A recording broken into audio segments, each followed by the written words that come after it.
मनरेगा की जगह अब जी राम जी आ रहा है। संसद से इसे लेकर बिल पास हो चुका है। बस राष्ट्रपति के साइन बाकी रह गए हैं, जो किसी भी वक्त इसे मंजूरी दे सकती हैं। सरकार की इस योजना को मनरेगा को खोखला करने की कोशिश बताया जा रहा है। इसका खुलासा खुद मोदी सरकार ने ही सदन में किया है, जिससे विपक्ष के आरोपों को और बल मिलता हुआ दिख रहा है। तो क्या है ये पूरी खबर, जानेंगे इस रिपोर्ट में।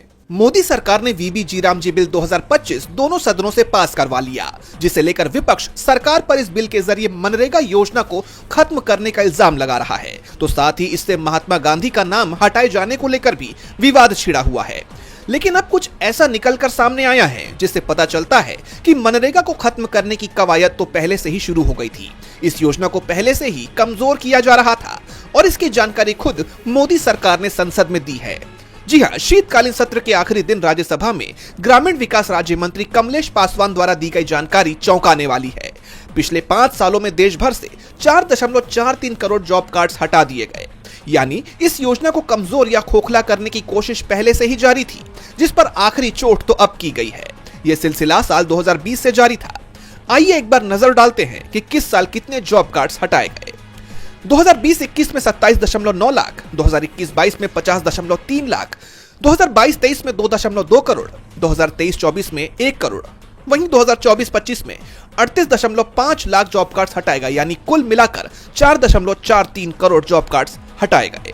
मोदी सरकार भले ही इसे आजीविका मिशन का नया रूप बता रही हो, लेकिन 4.43 करोड़ जॉब कार्ड्स का हटना और महात्मा गांधी का नाम हटाया जाना कई सवाल खड़े करता है। राजनीतिक जानकार पूछ रहे हैं कि 2 करोड़ रोजगार का वादा करने वाली सरकार यहां 5 साल से मनरेगा के तहत जॉब्स खत्म करने का काम कर रही थी, जबकि कोविड काल में ग्रामीण भारत को इस योजना ने ही संभाले रखा था।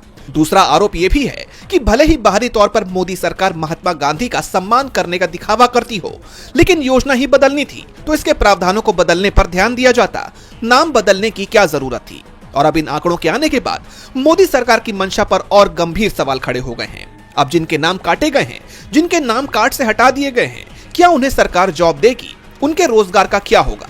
क्योंकि विपक्ष तो मनरेगा को खत्म किए जाने को लेकर सरकार पर पहले से ही हमलावर है और अब इन आंकड़ों के आने के बाद विपक्ष का हमला और तेज हो सकता है, ऐसा तय माना जा रहा है। डीबी लाइव की रिपोर्ट।